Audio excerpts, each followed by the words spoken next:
Good afternoon friends, how are you? Okay. तो June competition academy के YouTube channel पर मैं इंस्पेक्टर आशीष जून आप सभी का हार्दिक स्वागत करता हूं, अभिनंदन करता हूं। और आज जैसा आपको पता है कि दिल्ली पुलिस की कांस्टेबल की बम्पर वैकेंसीज आई हैं, तो दिल्ली पुलिस की प्रिपरेशन आज से स्टार्ट कर रहे हैं। और दिल्ली पुलिस के लिए ये हमारी फर्स्ट क्लास है जो जीके की है। ठीक है, हम जीके बहुत बड़ा पोर्शन है, 50 नंबर की जीके आएगी आपके पेपर में, यानी कि 50 क्वेश्चंस आएंगे। हम चाहते हैं कि मोस्टली क्वेश्चंस हमारी क्लास से आए। मैं ऐसे ऐसे टॉपिक्स आपको कवर करवाऊंगा क्योंकि एग्जाम एसएससी ने लेना है और एसएससी के हमने बहुत एग्जाम दिए हैं और बहुत एग्जाम निकाले हैं। हमें पता है एसएससी की नस का कि एसएससी क्या पूछती है। ठीक है, तो वो टॉपिक्स आपको करवाए जाएंगे रैंडमली। जीके आपको लगातार नहीं करवाई जाएगी, कहीं से कोई कोई टॉपिक उठा के इधर उधर से वो करवाया जाएगा जहां से एसएससी बहुत ज्यादा क्वेश्चन पूछती है। ठीक है, तो आज हम अपना फर्स्ट टॉपिक करते हैं बौद्ध धर्म। बौद्ध धर्म से क्वेश्चन आएगा ही आएगा, एसएससी का बिल्कुल फेवरेट टॉपिक है। ठीक है, तो मैं आपको एक कहानी बताता हूँ, उस कहानी के को आप ध्यान से सुनना, उसी में बहुत सारे क्वेश्चंस हैं। ठीक है, एक आदमी था जिसका नाम था शुद्धोधन। एक आदमी था जिसका नाम था शुद्धोधन। ठीक है, क्या नाम था? शुद्धोधन। ये देखो शुद्धोधन। एक आदमी था जिसका नाम था शुद्धोधन, उसकी पत्नी का नाम था महामाया। शुद्धोधन एक राजा था, उसकी पत्नी थी महामाया। ठीक है, वो नेपाल के निकट कपिलवस्तु एक जगह है, और कपिलवस्तु के पास भी एक गांव है, लुम्बिनी गांव। ठीक है, लुम्बिनी गांव है।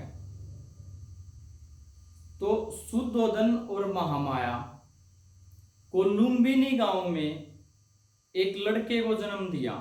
ठीक है, शुद्धोधन और महामाया को एक लड़का हुआ, कहां पे? लुम्बिनी गांव में। उस लड़के का नाम रख दिया उन्होंने सिद्धार्थ।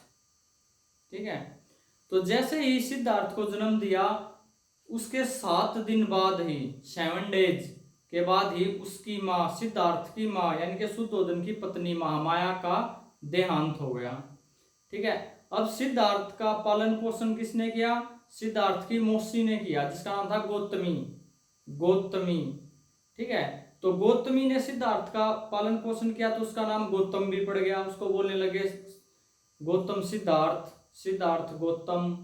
ठीक है, तो वो एक राजा का बेटा था सिद्धार्थ, शुद्धोधन राजा था, तो उसके लिए महल वहल बनवा दिए गए, वो महलों में रहता था। ठीक है, उसकी शादी कर दी गई। शादी किससे हुई? यशोधरा नाम की लड़की से, यानी कि सिद्धार्थ की पत्नी कौन बन गई? यशोधरा।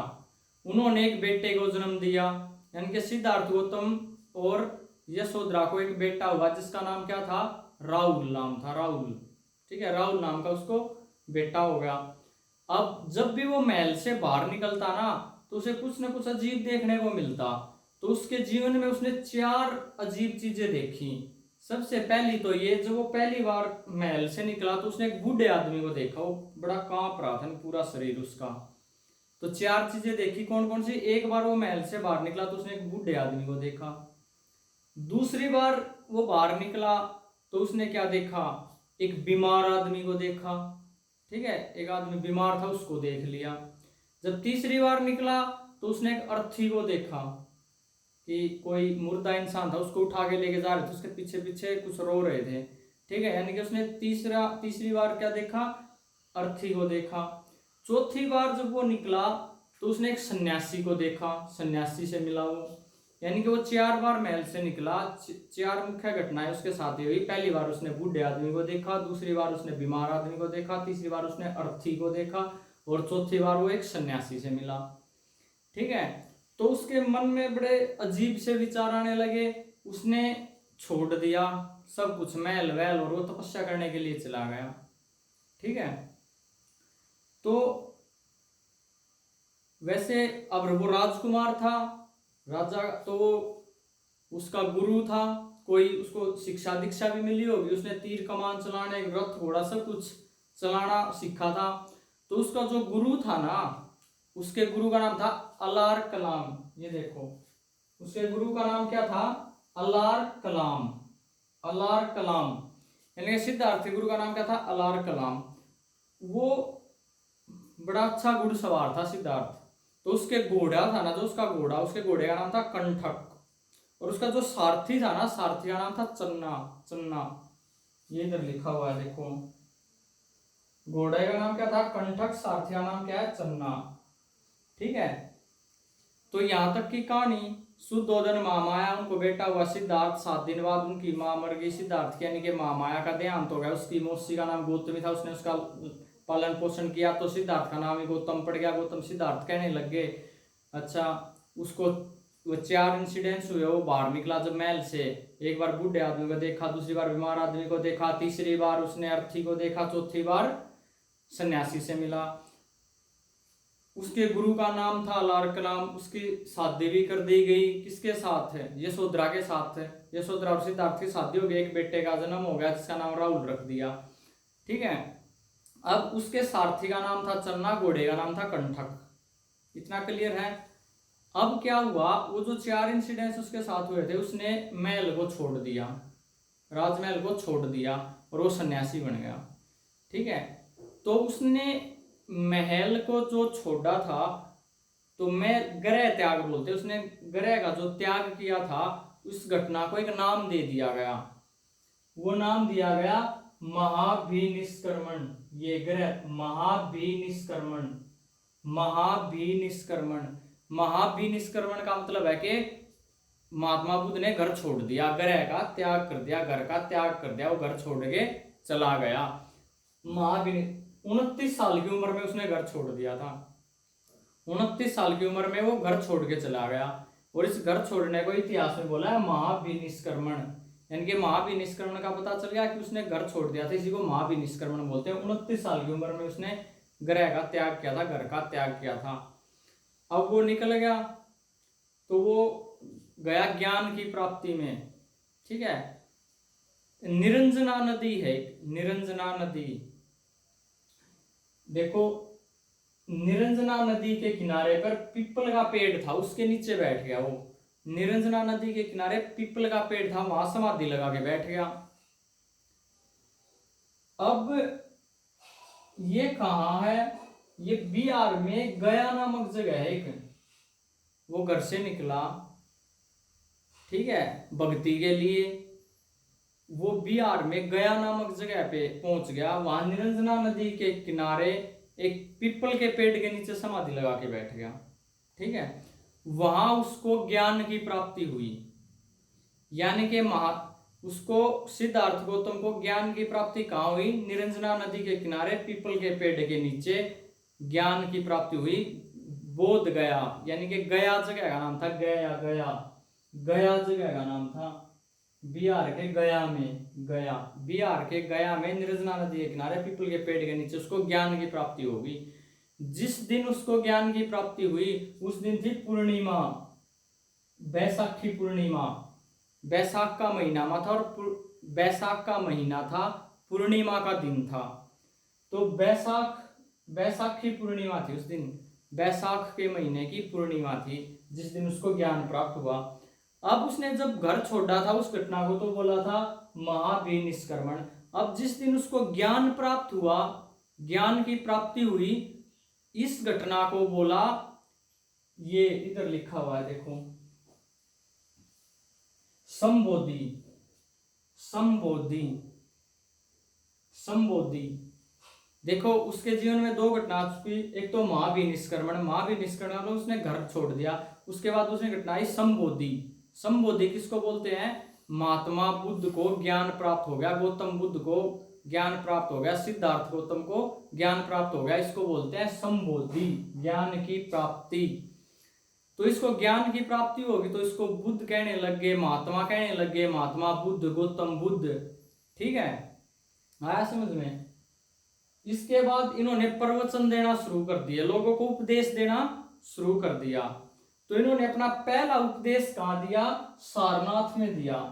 सारनाथ में इन्होंने पहला उपदेश दिया लोगों को। इन्होंने सारनाथ में लोगों को अपना पहला उपदेश दिया। अब जो ये उपदेश देने लग गया, इसको भी एक नाम दे दिया गया, धर्म चक्र परिवर्तन। धर्म चक्र परिवर्तन। धर्म चक्र परिवर्तन क्या है कि महात्मा बुद्ध ने प्रवचन देना स्टार्ट कर दिया, उसको बोलते हैं उपदेश देना शुरू कर दिया, वो क्या है, धर्म चक्र परिवर्तन है। ठीक है, 3 घटनाएं हो गई, महाभिनिष्क्रमण, घर छोड़ दिया, संबोधि, ज्ञान की प्राप्ति हो गई, धर्म चक्र परिवर्तन मतलब उसने उपदेश देना शुरू कर दिया। सबसे पहला उपदेश कहाँ दिया, सारनाथ में दिया। सारनाथ आज के दिन सारनाथ के नाम से जानते हैं, पहले उस जगह का नाम था मृगदाऊ, लेकिन आपको पेपर में सारनाथ ही मिलेगा। ठीक है, देखो उसको ज्ञान की प्राप्ति कब हुई थी, पूर्णिमा के दिन, बैसाखी पूर्णिमा थी, बैसाख का महीना था, और उसने जब अपना पहला उपदेश दिया सारनाथ में जाके, तो उस दिन भी पूर्णिमा ही थी। वो कौन सी पूर्णिमा थी, साढ़, जिसे बोलते हैं साढ़ सावन भादवा, ये जो हमारे वो होते हैं ना महीनों के नाम। तो बैसाख की पूर्णिमा को तो उसको ज्ञान की प्राप्ति हुई थी, साढ़ की पूर्णिमा में उसने अपना पहला उपदेश दिया था।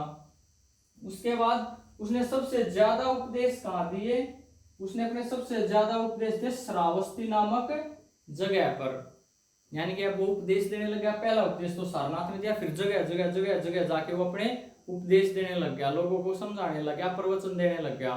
ठीक है, अब सबसे ज्यादा उपदेश उसने कहा दिए, श्रावस्ती नामक जगह है, वहां पर उसने सबसे ज्यादा उपदेश दिए थे, श्रावस्ती नामक।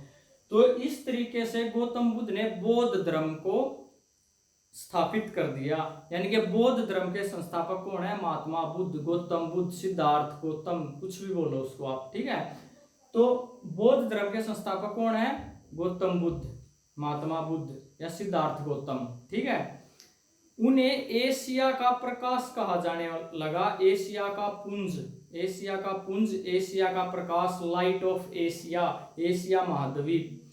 तो महात्मा बुद्ध को एशिया का पुंज, एशिया का प्रकाश, लाइट ऑफ एशिया के नाम से जाना जाता है। उनकी माता का नाम महामाया, उनके पिता का नाम शुद्धोधन, उनके बचपन का नाम सिद्धार्थ, उनकी मौसी का नाम था गौतमी, जिसने उसका पालन पोषण किया था। अब जो बौद्ध धर्म बनाया, बौद्ध धर्म बनने के बाद उसके अनुयायी बनने लगे, तो उसका बौद्ध धर्म का पहला अनुयायी कौन था, जो गौतम था, सिद्धार्थ गौतम, उसकी मौसी जो गौतमी थी, जिसने उसका पालन पोषण किया था, वही उसकी पहली अनुयायी थी। ठीक है, तो देखो उसकी मौसी का नाम गौतमी, जिन्होंने गौतम का पालन पोषण किया था, गौतमी ही पहली अनुयायी थी बौद्ध धर्म की। उसकी पत्नी का नाम यशोधरा था, पुत्र का नाम राहुल था, उसका एक प्रिय शिष्य था जो सिद्धार्थ गौतम था, महात्मा बुद्ध बन गए थे, उसके शिष्य थे बहुत सारे, तो उसका जो सबसे प्रिय शिष्य था ना, उसका नाम था आनंद। चन्ना उसका सारथी था, कंठक उसका घोड़ा था, अलार कलाम उसके गुरु का नाम था।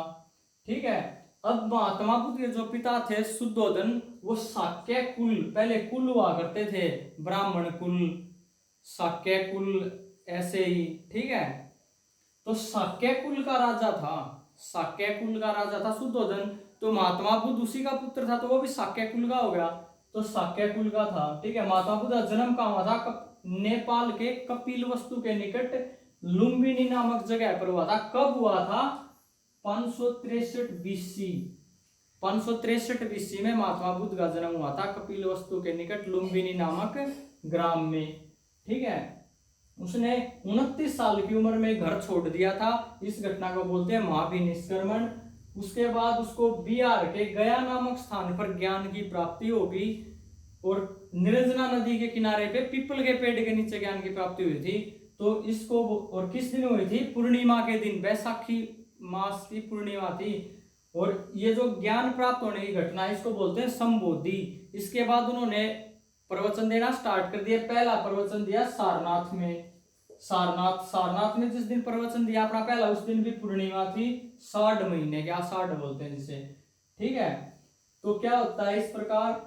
और उसने अपने जितने भी उपदेश दिए ना, एक भाषा थी पाली भाषा में उसने अपने सारे उपदेश दिए थे। क्वेश्चन आता है बहुत बार कि किस भाषा में उपदेश देते थे महात्मा बुद्ध, पाली भाषा में। ठीक है, और ऐसे उपदेश देने लगे, तो सबसे ज्यादा उपदेश उन्होंने कहा दिए श्रावस्ती नामक जगह पर। ठीक है, लास्ट में उनकी मृत्यु हो गई। उनकी मृत्यु कहाँ हुई? कुशीनगर नामक जगह में उनका देहांत हुआ था। कुशीनगर में उनका देहांत हुआ था। कब हुआ था? 483 बीसी में। जन्म कब हुआ? 563 बीसी में। मृत्यु कब हुई? 483 बीसी में। देखो पहले साल उल्टे गिने जाते थे। 583 साल पहले, 582 साल पहले, जैसे ये था 563 बीसी में जन्म हुआ।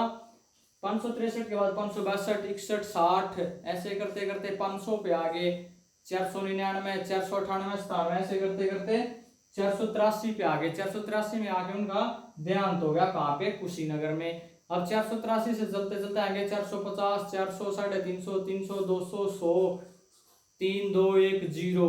उसके बाद हमारे शुरू होते हैं डी 1, 2, 3, 4, 5। ये जो हमारे साल चल रहे हैं ना, 2020 जो चल रहा है, ये 1 से स्टार्ट हुआ है। 1, 2, 3, 4, 5, 6, 7 ऐसे ऐसे करते हैं। हम आज कितने पे आ रहे हैं? 2020 पे। लेकिन एक जो पहला साल था उससे पहले का जो टाइम था ना, हम ये बोलते हैं 1 साल पहले, उससे 2 साल पहले, उससे 3 साल पहले, उससे 4 साल पहले। तो ये जो हमारा ये जो साल चल रहा है 2020, जो पहला साल था, उससे भी 563 साल पहले जन्म हुआ था। और उस साल से 483 साल पहले उनका देहांत हो गया था। ठीक है, अब समझ में आया? 563 और 483। 563 बीसी में जन्म हुआ, 483 बीसी में मृत्यु होगी कुशीनगर में। एक छोटी सी बात और, जब उन्होंने ये ज्ञान की प्राप्ति हुई, उस दिन शाम को ही सुजाता नाम की एक लेडीज उसके पास आई थी, जिसने उसको खीर खिलाई थी, क्योंकि उसको बेटा हुआ था। इस खुशी में उसने, वो जिस पीपल के पेड़ के नीचे बैठा था, वो सुजाता, उससे मन्नत मांग के गई थी उस पेड़ से कि मुझे बेटा दे दो। उसको बेटा हो गया। बेटा होने के बाद उसने खीर बनाई और वो वहां पीपल पे चढ़ाने चली गई, पीपल के पेड़ पे। तो वहां जाके उसने देखा कि एक ऋषि मुनि बैठा है। उसने सोचा कि ये जो पीपल का देवता है, पीपल को देवता माना जाता था, जो पीपल देवता वो खुद भगवान में के रूप में आगे बैठे और मेरी परीक्षा ले रहे हैं। लेकिन वो थे गौतम बुद्ध। उन्होंने गौतम बुद्ध को वो खीर खिला दी थी।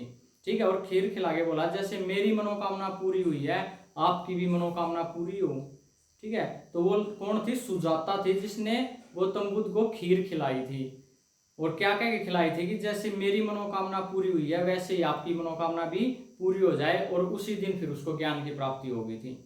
ठीक है, तो सुजाता ने खीर खिलाई थी उनको ज्ञान की प्राप्ति होने से पहले। ठीक है, यहां से बहुत ज्यादा क्वेश्चन आते हैं। ये मैंने कहानी नहीं सुनाई, ये बहुत सारे क्वेश्चन करवा दिए आपको।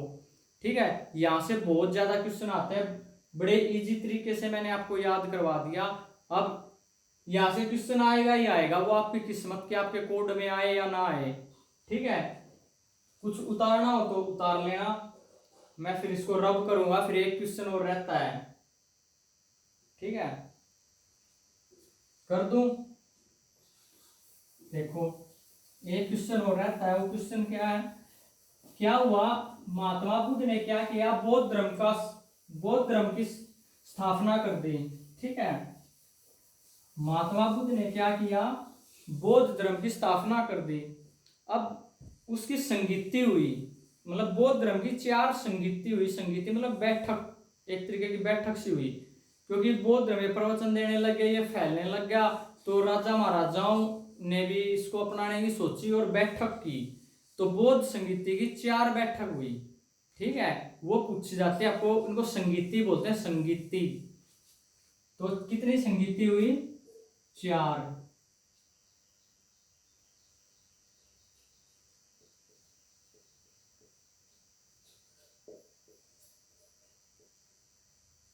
बौद्ध धर्म की 4 संगीति हुई। ये पूछते हैं पहली संगीति कहाँ हुई, दूसरी कहाँ हुई, तीसरी कहाँ हुई और चौथी संगीति कहाँ हुई। तो देखो पहली संगीति हुई राजगृह नामक जगह पे। दूसरी हुई वैशाली। तीसरी हुई पाटलिपुत्र।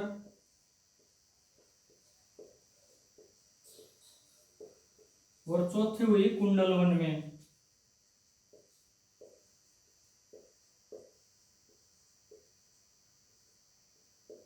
कुंडलवन जम्मू कश्मीर में है। ठीक है, 4 संगीति हुई। पहली राजगृह में हुई, दूसरी वैशाली में, तीसरी पाटलिपुत्र में, चौथी कुंडलवन में। ठीक है, अब ये 4 क्वेश्चन ही नहीं आते, यहां से 16 क्वेश्चन आते हैं। एक तो ये पहली बौद्ध संगीति कहाँ हुई, दूसरा क्वेश्चन ये कब हुई। तीसरा ये कि उसकी अध्यक्षता किसने की, अध्यक्ष कौन था उस संगीति का, उस सभा का। और चौथा ये किसके शासनकाल में हुई, कौन राजा था उस टाइम पे। ठीक है, तो मैं उसके लिए आपको एक ट्रिक बताता हूं याद करने की। राजा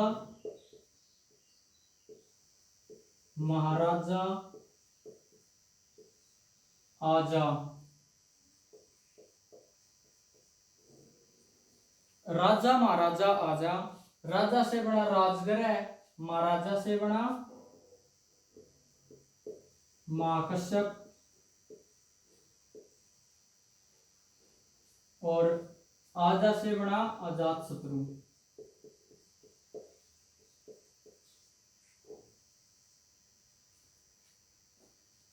देखो पहली संगीति कहाँ हुई, राजगृह में हुई। किसकी अध्यक्षता में हुई, महाकश्यप की अध्यक्षता में हुई। किसके, कौन राजा था उस टाइम पे, किसके शासनकाल में हुई, अजात शत्रु के शासनकाल में हुई। ठीक है, तो राजा महाराजा आजा, राजा से बना राजगृह, महाराजा से बना महाकश्यप, आजा से बना अजात शत्रु। आपको ये याद रखना है, राजा महाराजा आजा, पहली लाइन राजा महाराजा आजा। जो इससे नाम मिलता हो, देखो राजा से कौन सा नाम मिलता है, देखो राजगृह। ऑप्शन में तो आपको चारों मिलेंगे, आपने तो मिला के देख लेना, राजगृह। हाँ, फिर देखोगे आप महाराजा महाकश्यप। ठीक है, ऐसे आप देखोगे आजात शत्रु। ठीक है, तो ये क्या है, जगह के नाम है जहाँ पे। ये क्या है, अध्यक्ष, किसकी अध्यक्षता में हुई। और ये क्या है, किसके शासनकाल में हुई, उस टाइम पे राजा कौन था, यानी कि किसके शासनकाल में हुई।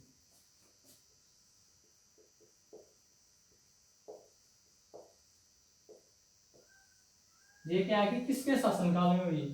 पहली लाइन याद होगी, राजा महाराजा आजा। दूसरी लाइन देखो, वैश्या राजा महाराजा आजा। ठीक है, दूसरी लाइन है वैश्या सबका काल। दूसरी लाइन क्या है, वैश्या सबका काल। देखो ट्रिक है ये, राजा महाराजा आजा, वैश्या सबका काल। वैश्या से बना वैशाली, सबका से बना सभाकामी,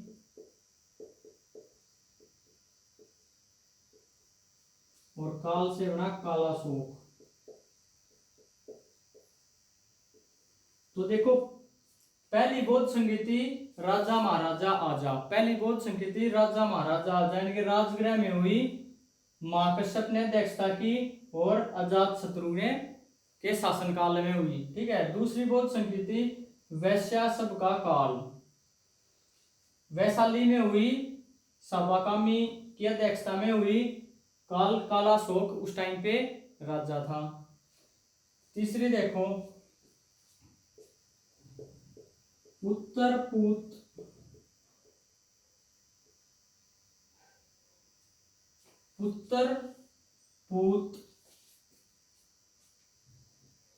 शोक, उत्तरपूत आशिक। देखो राजा महाराजा आजा, वैश्या सबका काल, उत्तरपूत आशिक। कि वो बोल रहा है, कोई बोल रहा है कि राजा महाराजा तुम भी आ जाओ, वैश्या सबका काल है। ठीक है, उत्तर हो चाहे पूत हो, सब आशिक है उसके। ठीक है, तो राजा महाराजा काल, वैश्या सबका काल, उत्तरपूत आशिक। पुत्र से बना पाटलिपुत्र, पूत से बना मोगलीपूत, पूत से बना मोगलीपूत, आस्तिक से बना अशोक।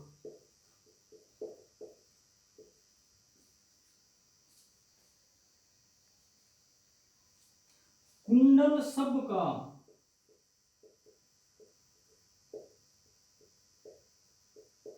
कुंडल सब का कनिष्क। देखो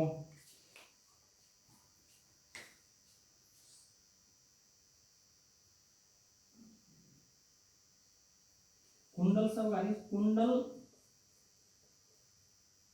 विश्वास कनिष्क। देखो पहले तो ट्रिक सुनो पूरी अब ध्यान से। राजा महाराजा का आजा, राजा महाराजा आजा, फर्स्ट लाइन। वैश्या सब का काल, वैश्या सब का काल। पुत्र पूत आशिक, पुत्र पूत आशिक। कुंडल विश्वास कनिष्क, कुंडल विश्वास कनिष्क। तो जिस भी बौद्ध संगीति के बारे में पूछे, पहली लाइन पहली बौद्ध संगीति के बारे में, दूसरी लाइन दूसरी के बारे में, तीसरी लाइन तीसरी के बारे में, चौथी लाइन चौथी के बारे में। देखो 4 बौद्ध संगीति हुई। पहली राजा महाराजा आजा, राजगृह में हुई, महाकश्यप के अध्यक्षता में हुई, अजात शत्रु की शासनकाल में हुई। दूसरी वैश्या सब का काल, वैशाली में हुई, सब का मतलब सभाकामी की अध्यक्षता में हुई, काल कालाशोक के शासनकाल में हुई। तीसरी पुत्र पूत आश्रिक, पाटलिपुत्र में हुई, मोगलीपुत्र की अध्यक्षता में हुई, अशोक के शासनकाल में हुई।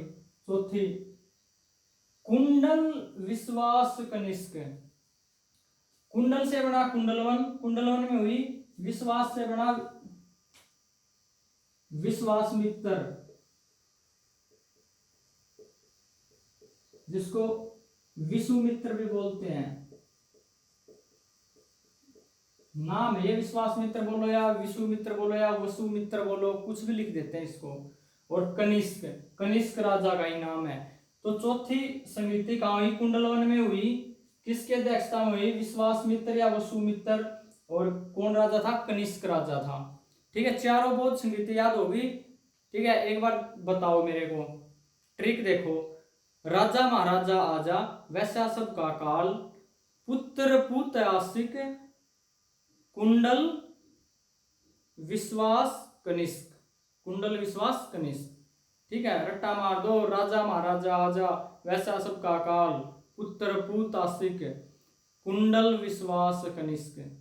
यहां से क्वेश्चन पक्का आएगा। पहले जगह का नाम है, दूसरा जिसकी अध्यक्षता थी अध्यक्ष का नाम है, तीसरा जिस राजा के शासनकाल में हुई है। कब हुई है? पहली हुई है 483 BC में, दूसरी हुई 383 BC में, तीसरी हुई 255 BC में, और चौथी हुई 1 AD में। ठीक है, आया समझ में?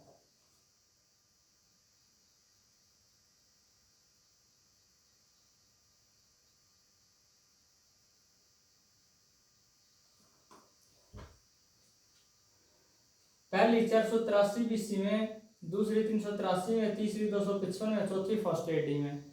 ठीक है, तो हमारी जीके की फर्स्ट क्लास कंप्लीट हुई। आज के लिए इतना ही। Thank you.